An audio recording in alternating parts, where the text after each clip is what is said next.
Nous voilà exactement 21 jours après les vendanges. Cette année, Jackie me confie que la fermentation a été vite. L'année dernière, elle a mis presque 10 mois, la fameuse malo. On ne peut pas savoir. Il faut surveiller, sentir, remuer et attendre, m'a-t-il dit. L'objectif du jour est de presser le raisin. Rappelez-vous, nous nous étions quittés aux vendanges en mettant l'ensemble des grains de raisin dans une énorme cuve à l'aide d'une chaîne humaine. Nous y revoilà, mais cette fois-ci, dans l'autre sens. Dans un premier temps, le jus fermenté est extrait pour aller dans une plus petite cuve. Ce jus n'est pas pressé, c'est le seul fruit de la gravité. Il a déjà une belle couleur. C'est déjà bien, hein. Il est dilué à 15%, au lieu d'être dilué à 10%. Bah tiens, allez, problème de maths pour Paul. Sachant qu'on est dilué à 15% et qu'il faut mettre 4 grammes par hectolitre de vin. Voilà, et tu rajoutes 2 zéros. Non. Ah, 1200. 1200. Parce qu'après, Alors. que moi je ressors, ça fait plus de surface. Pendant ce temps, les grands calculs sont en cours. Le vin est fait de manière naturelle, mais il faut quand même ajouter un peu de soufre pour le protéger et assurer une bonne vinification. Voilà une mèche de soufre. Donc c'est pareil, hein, C'est un tissu. Ouais, après. c'est sur un tissu. Un petit, tu vois, En 15 jours, 3 semaines, t'as déjà du vin, quoi. 3 semaines. Et là, Ouais, la c'est malo vrai. est faite. Alors il y a des années, on attend l'été d'après hein, pour que la malo C'est ce que soit j'ai faite, hein. expliqué Ah, tout parce à que- l'heure. Ouais, c'est ce qu'il m'expliquait Jackie. Oh, on a rentré la vendange était chaude, c'est parti Mhm. en fermentation et tout s'est fait rapidement. Mais... Une année, ça venait pas, et il a fallu attendre le mois d'août pour que ça vienne. Ben là, l'an dernier, enfin cette année.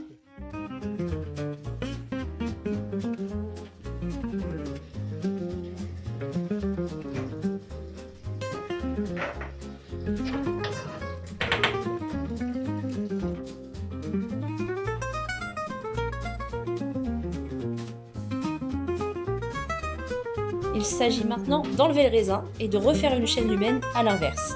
Cette fois-ci, il y a un peu moins de monde qu'aux vendanges.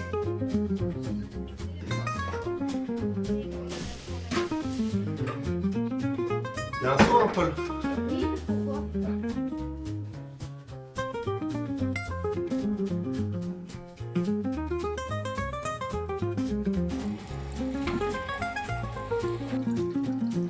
On voit la différence, hein.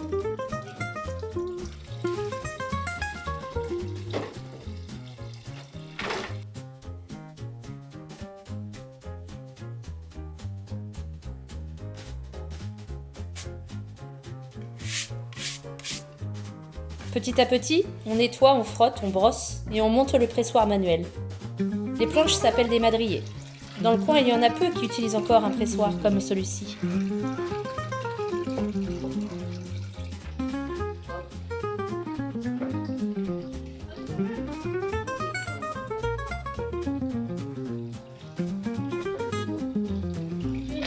C'est lourd en gros ou pas?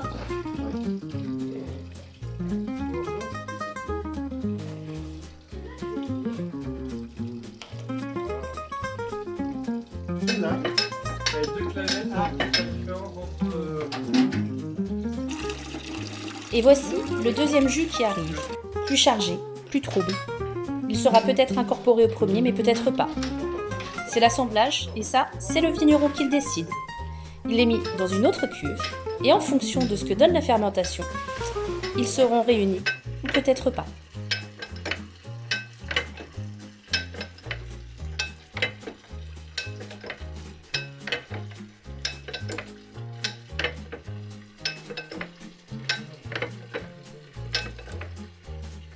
Et nous voilà à goûter les deux jus. Et je dois dire que c'est très bon. Pas encore du vin, mais plus tout à fait du jus de raisin. Et oh, tu crois qu'on t'a pas vu Benjamin là? Allez, que ça picole. Allez, écoute, je te le dis. Ah, fais pas semblant, prends pas que les lèvres. Hein. Ça va? T'es sûr? On va vous dire un peu. Et voilà, la presse est bientôt terminée. Il faut maintenant laisser le temps au vin de devenir celui que l'on boira à table avec les copains.